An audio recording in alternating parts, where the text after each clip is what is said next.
is certainly prompt. Well, I was rather delighted to get your message. Does this mean that you've given more thought to our situation? Our situation? Babies, blood types. Blackmail? I'd hardly use that word, Seneca. I'm sure you wouldn't. However, I have been giving some thought to your desire to get back to work, if that's what you mean. And I've taken some positive steps.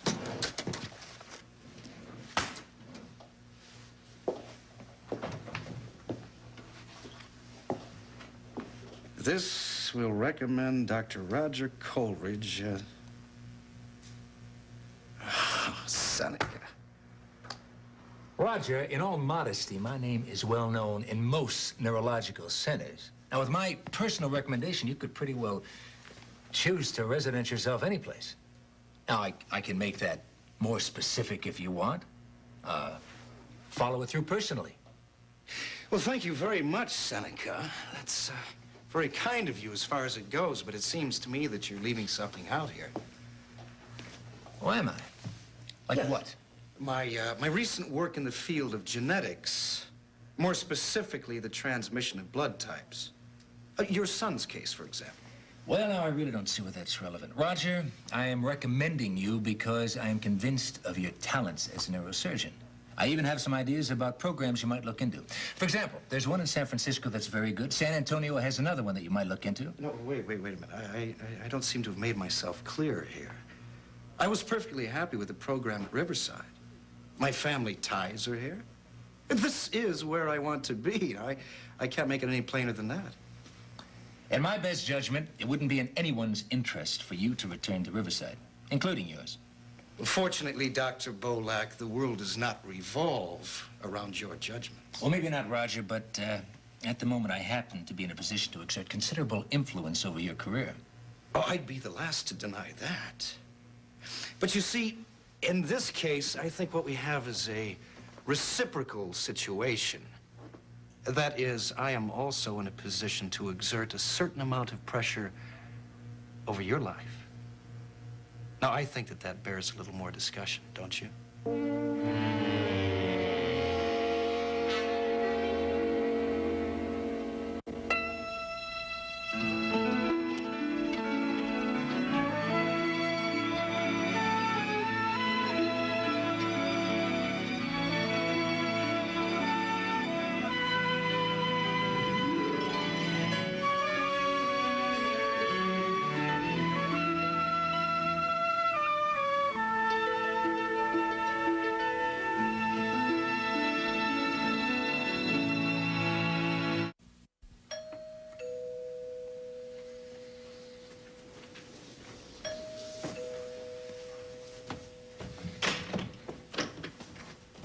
Hi. Hi.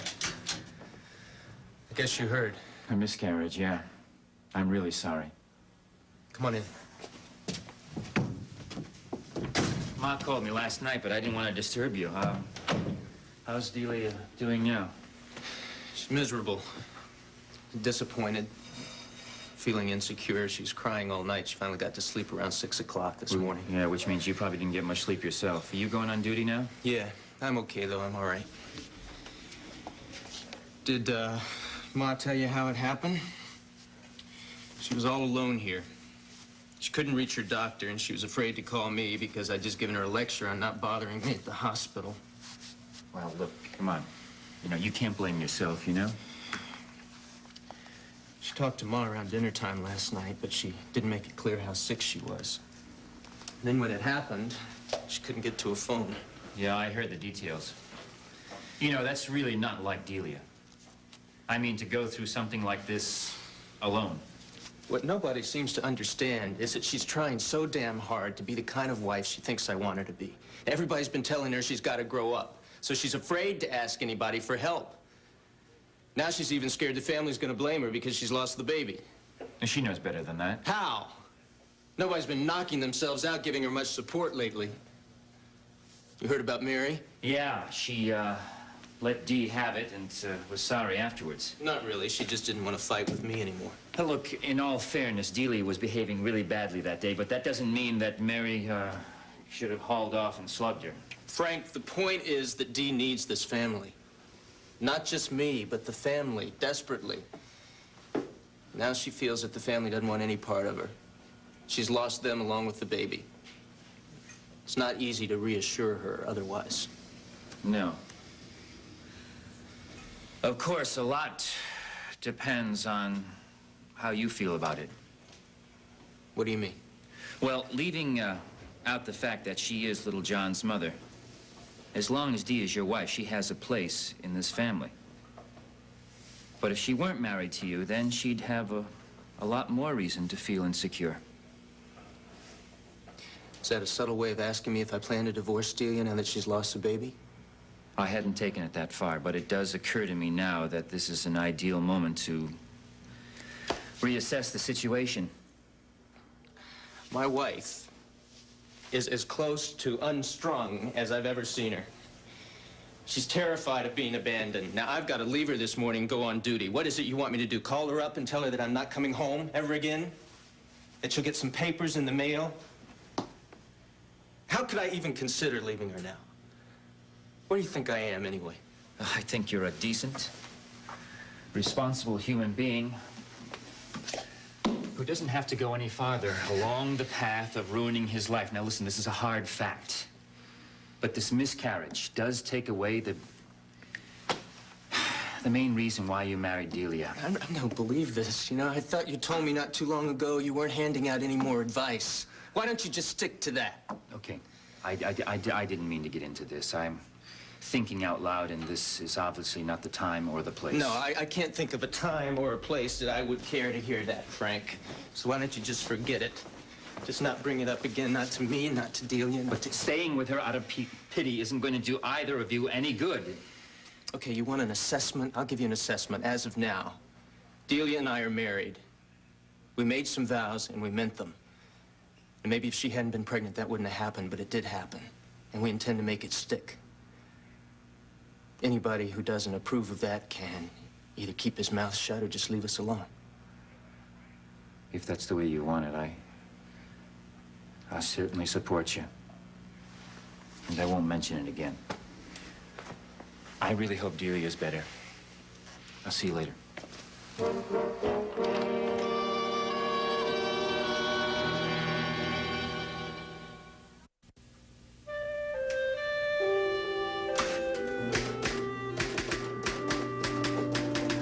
Hi. Hi. Noli. Got time for coffee? I'm kind of involved. Well, if you like the cannoli fairy, I'll just leave him here and tiptoe away. Must be kind of difficult to tiptoe in your condition. Oh, precarious for both of us. If I fell forward, I'd never stop rocking. You better stay then. Good, because the coffee's already on. How'd you manage that? Oh, I've been here a while. Obviously, you haven't lost the art of tuning me out. I'll just let that one pass me right by.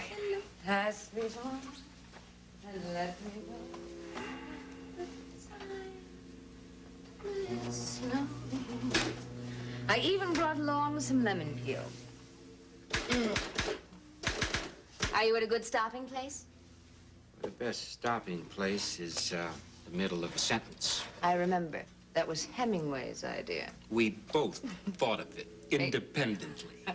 It makes sense, whoever thought it up. You don't have to go chasing after your train of thought. You just look at what you started and pick up right where you left off. Lemon, no sugar. Ah, it's a lot like last year. Sunshine, springtime.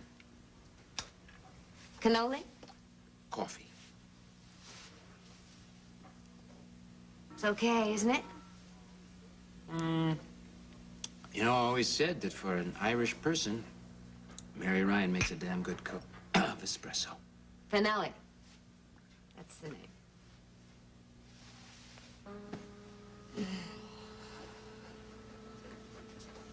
Oh, Jack. What? What is it? Oh, no, no, honey. Not yet. It's there. That lady, the roof garden lady over on Barrow Street. Oh, That is absolutely amazing. Look at what she's got blooming out there. She talking to him again? A very animated conversation. Only there's nobody there but the plants and the flowers. Poor thing. She must be terribly... It suits her. I doubt it.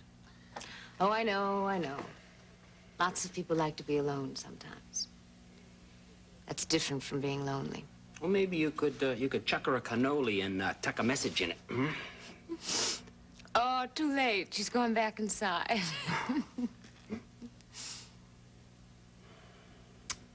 haven't seen that in such a long time. What? Your smile.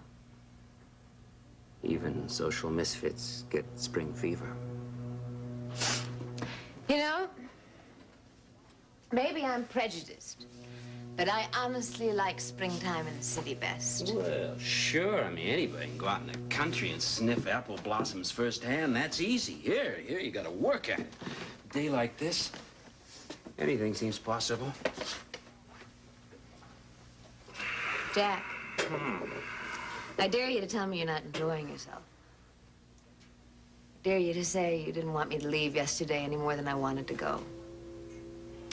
And I dare you to tell me that sharing this isn't better than being here alone. Never said I didn't like your company, Mary. More coffee? Mm-hmm.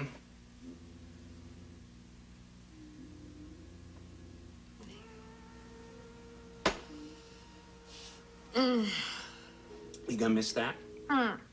The built-in TV table? Actually, it's a little dangerous. If your daughter gives a good kick, goodbye espresso. It's a girl, huh?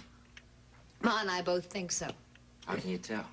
Oh, lots of very scientific ways. Like you take your wedding band and you dangle it on a piece of thread over the baby. And if it moves one way, it's a boy, and another, it's a girl. Or Ma says it's the way I'm carrying her. All in front instead of all around. Mary Ryan Finelli, teller of old wives' tales. Babies, they do something to your head. I know. Okay. Oh, that's very silly, honey. But there's a lot of very serious stuff maybe you ought to know about. No, Mary. Look, this is just in case. I mean, it's not to be construed as pressure in any way. I know how you feel. You've told me often enough. But I honestly think that when the time comes, you may react differently than you think. Why do you want to set yourself up for another disappointment? I told you I don't want Okay. But would you do one thing for me? One small thing, just in case. Probably not. What?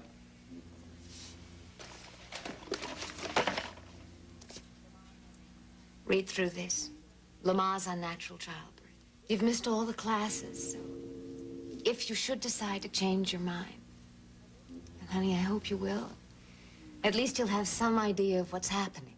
I know where babies come from, Mary, and I told you I don't want to be an eyewitness. Oh, Jack, please, couldn't you at least look at it? What the hell do I have to do to convince you? I don't want your damn book. I don't want the baby. Damn it! No!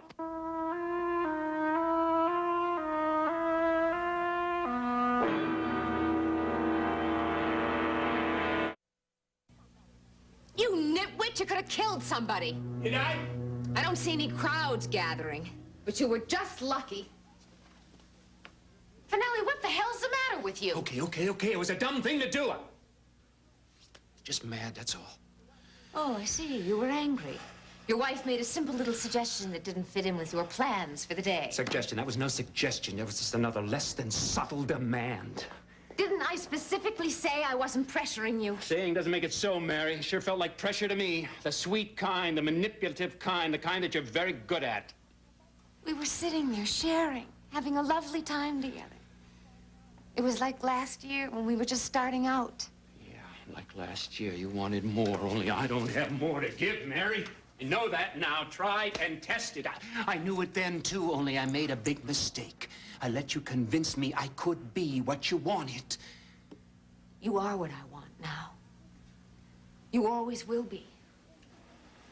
I never asked you to change, Jack, only to share yourself with me. Mm-hmm. And with who else? Your mother?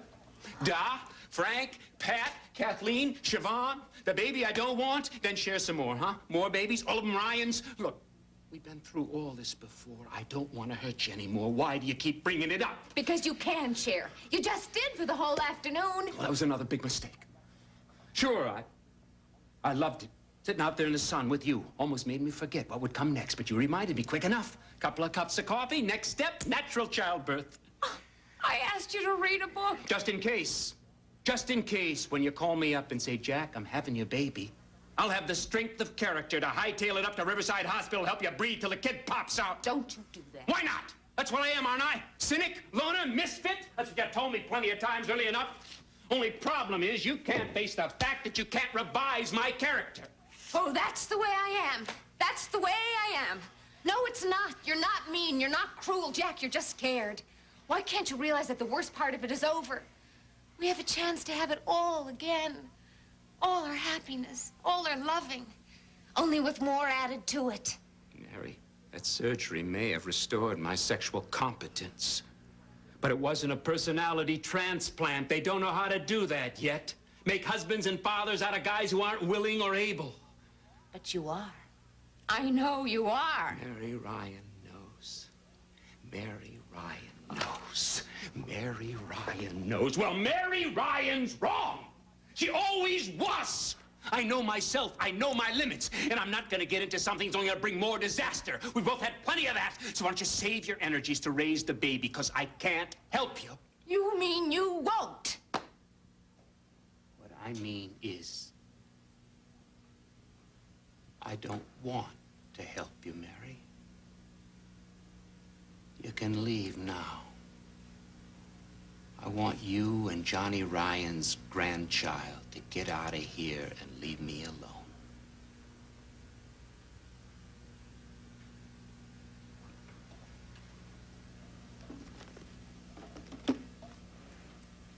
You better be careful, Finelli. Because you've just about convinced me. You mean that.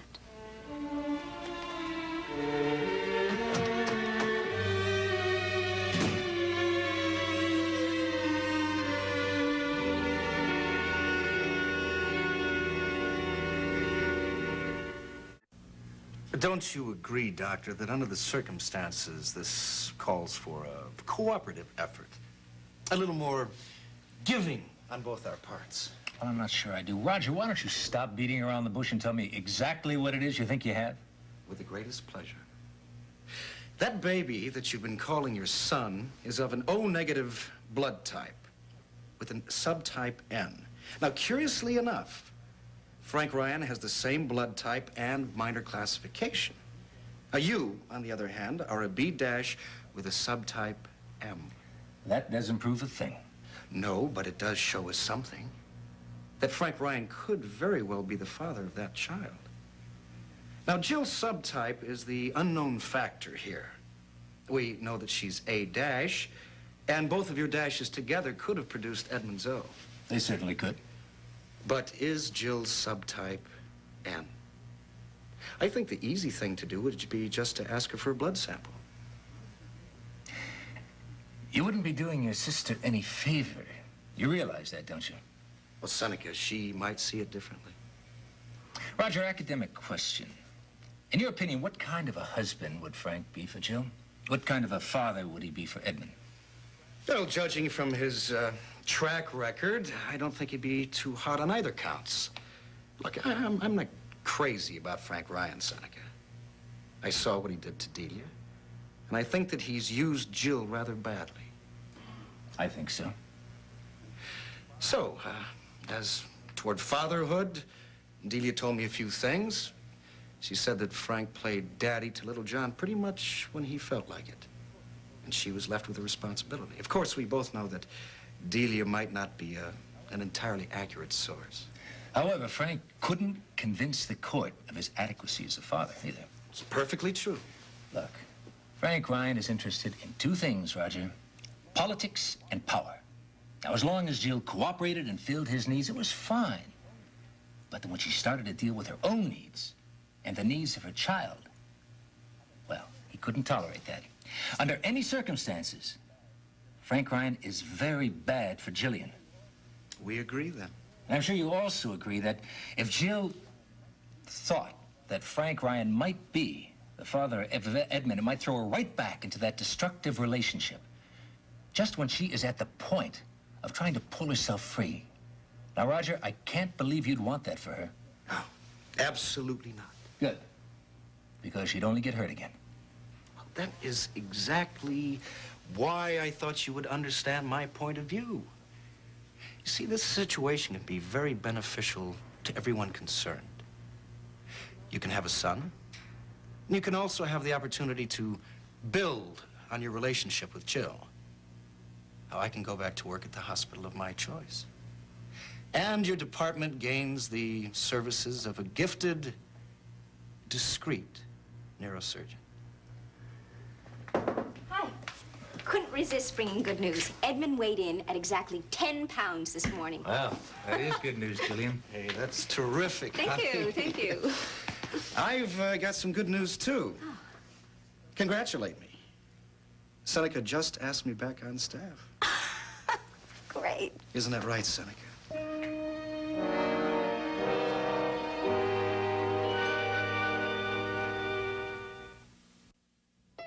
Settle in for a night of drama featuring the biggest stars from your favorite TV shows and movies. It's your night for a great film with the Sunday Night Movies, every Sunday night at 10 on SoapNet.